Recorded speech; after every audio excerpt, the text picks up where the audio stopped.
Sir বাইরে এত police দেখলাম, আমাকে ধরলে তো মারি বলবে না স্যার। স্যার যেরকম করে পারেন আমাকে একটু বাইরে করে দেন না। মারে ফেলায় আসলি তো, খুব মন খারাপ লাগতেছে স্যার। মাকে ফেলে এসেছো? কোথায়? হাসপাতালে ফেলায় আইছি স্যার। হাসপাতালে? কোন হাসপাতালে? ঢাকা মেডিকেলে। এই যে কিডনি আছে না, তো দুটো কিডনি মার নষ্ট হয়ে গেছে।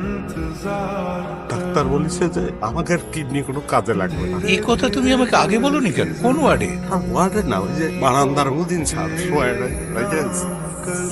টাকা পয়সা নেই, সামান্য জমি জমা ছিল স্যার। তা ওই আমি বিদেশ যাবো সেই জন্যই স্যার ওই জমি বেচে দিছি। তো ওরা কিরম করে লেগে নিছে আমরা তো বুঝিনি।